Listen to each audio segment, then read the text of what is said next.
Hello, there we go. Yeah, we got it. What's up, man?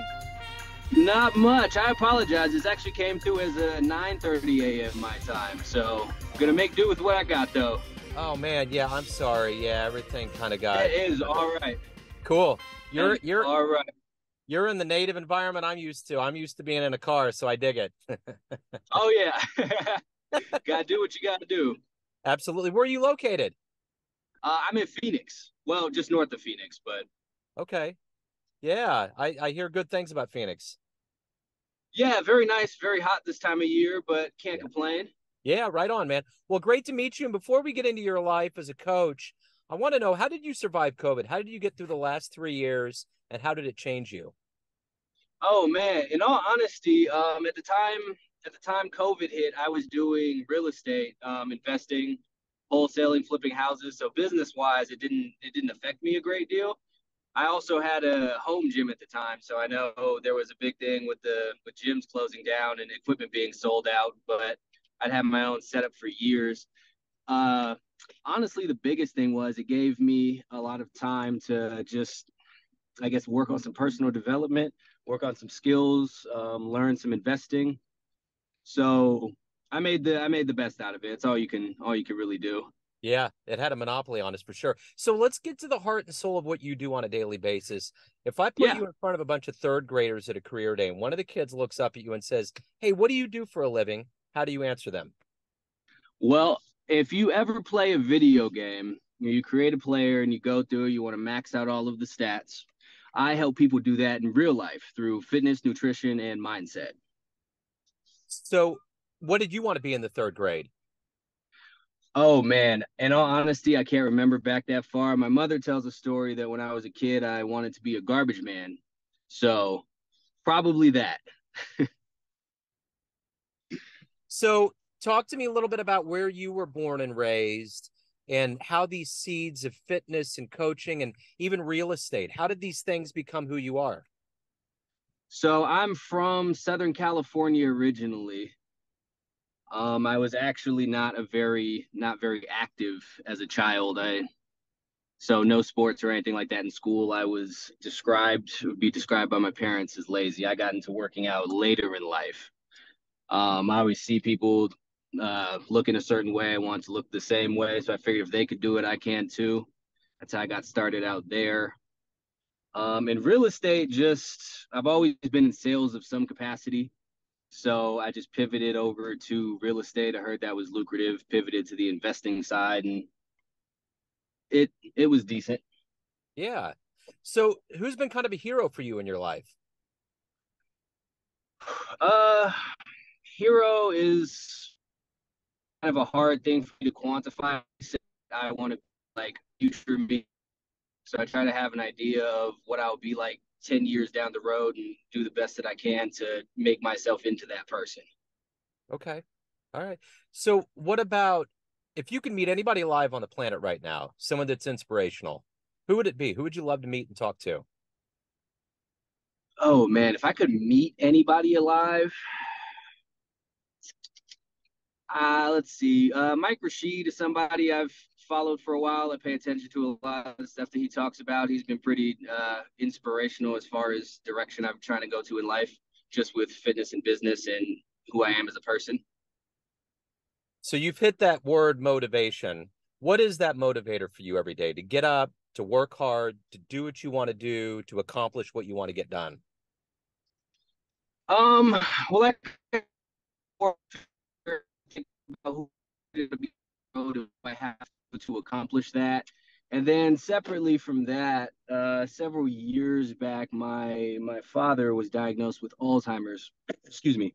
And since then, I've it's kind of fallen on me to take care of the rest of my family. So I want to make sure that everyone is good, not having a bad life or lacking anything due to inaction on my part. That's a lot of responsibility. Yeah, yeah, but it is what it is. It's something as it comes. It broke up just a little bit there. So I, talk to me. I apologize. Oh, no, no, no, you're fine. You're fine. You're fine. So talk to me a little bit about if you were to have a dream tonight, you ran into a younger version of yourself, say a 20-year-old version of yourself, and you could give that young version of you a piece of advice, what would you tell that young version of you? I would tell the young version of me that you do not know everything, and everything that you have done up until this point, whatever your situation is, bad or good, is your fault. And where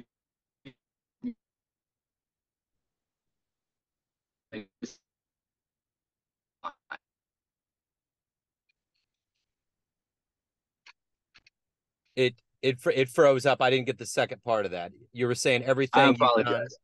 Yeah, you're fine. Yep, everything that you've done up until now, all decisions, good or bad, everything that's happened to you, good or bad, is your fault and the result of your choices. Take accountability for everything. And similarly, everywhere that you will go is also up to you and your choices. So, what's been the best success story you've been involved with as a coach? What's the one thing that puts a smile on your face every time? The best success story, I don't you probably don't want to get into names because I just don't want to just put Yeah. everyone's business out there. But it'd probably be more of a mindset thing than a fitness slash nutrition thing. Is I was working with this gentleman who was pretty much just ready to give up on everything and couldn't find the motivation or the will or the point to continue going, and shifted or helped shift. I don't want to take all the credit for it, but helped shift his mindset to something more positive, so he has hope and direction for the future, and that he can accomplish something and getting him set on his path towards accomplishing his goals. So, have you seen an uptick in people coming to you because of COVID and kind of this post-pandemic era we're in? um I can't specifically say directly because of COVID. I know people have always to some degree wanted to get fit. January is the most popular time in gyms every single year. A mindset thing I would say has could very well be COVID related. It was a negative situation that people have to make the best out of, and they're just looking for a way to make sense of it. Yeah.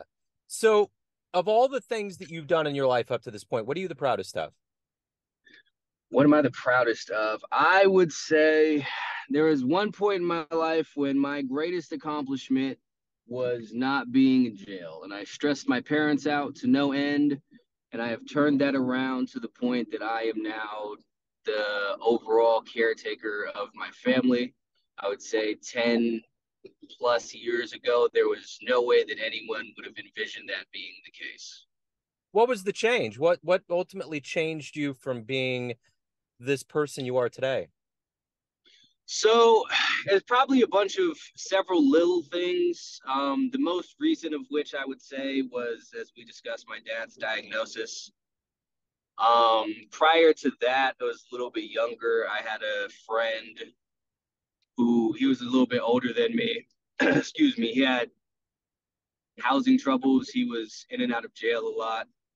And at one point, we had a conversation. Something happened, and he told me that we were the same kind of person. And I realized then that that was not a path that I wanted to walk down. So I needed to restructure the way that I was living my life and how I viewed life. Wow. So, everyone out there has a perception of you, family, friends, clients, colleagues, but you run the show. What's your perception of you? Who do you think you are?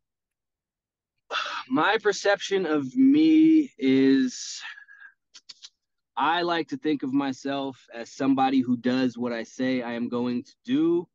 I like to think of myself as someone, well, I guess I have been told I'm very blunt, but I am honest in a very caring way. Right on. So tell people what they do not want to hear because it will help them. So, let me ask you this. If you could see any event in human history with your own eyes, what would you love to have seen? Any event in human history, I would say I would like to be in the room of any event that there is a large conspiracy theory about, just because I would like to see how true either side are, Yeah. Yeah, for to get an sure. actual idea of what it is that's happened. Yeah. Well, I've been hearing about conspiratorial things regarding Maui. Like there was some things that went down. You know what I'm saying? Yes. Yeah, exactly like that. I would like to, get in on the ground floor of what's happening, what's went down, what's really the case, and see if what is being told, or see how well what is being told lines up with what happened. We're so Any event like that. yeah, the weird thing is about living in the modern era is we're so overinformed. I think we're just creating neurotic things in our brains. Now, I would absolutely agree with that. it's crazy, man. It's just like I've been thinking about how did all of these cults and groups of people that believe crazy things that are happening, how did that happen? And it's this overabundance of everything online. It's this proliferation of lies or weird things because people make money off of it. They do, and I think it's once someone introduces a viewpoint, and as soon as one person agrees with it, people believe it, and now people feel like they have to dispute it because someone believes it. Like we'll say flat Earth, for example. Right.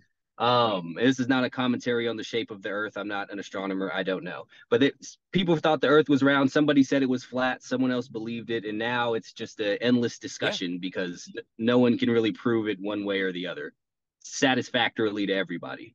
It's kind of like that whole thing where toilet paper ran out. Like, why the hell did that become a thing? That's You, yeah. People heard people were buying it, and I guess they jumped on it to buy it too. It seems like a thing that kind of proliferates itself just by people talking about it. yeah. Now, it would be more plausible for me to think if all the whiskey or all the vodka ran out or all the pot ran out, like that would make more sense to me. That does make sense. I actually, you know what? A little while ago, I saw a study. Several years back, they were doing. Have you heard about people eating Tide Pods? Yeah. Yeah. So apparently, instances of that increased with the reporting of it increasing. So Yeah. it's a thing that they kind of made into an epidemic by talking about it being an Uh-huh. epidemic. Yeah. Well, I remember when school shootings would go down, they would beg the media to not do it. And they just make it glorified. And you get these kids that are already ego flat. And there you go, man. You're just putting gas on the fire. Yeah, they're just perpetuating all of these things. I've made the same argument for all of the mental health crisis. It's such a focus on mental health that everyone thinks that everything is a mental health issue now, Right. just because it's constantly talked about. It's highlighted all of the time. This is front of your mind. Man, I just wish we could use more of our brains. If we could use more than the 10%, we would be in a better place, man. The world would be a vastly different place. Yes, it would. Hey, man, if anyone wants to hire you, learn more about you, anything about your world, where can they go? Yeah, best way to do it is to find me on Instagram, the Jason Lamar. Just DM me. I answer all my messages, so we can talk on there. Right on. Jason Lamar, thank you, man. I appreciate your time. Best of luck with everything. Send my best to Phoenix. Absolutely. Thank you very much. Thank you for having me on. Yes, sir. Take care, man. All right. Have a good one.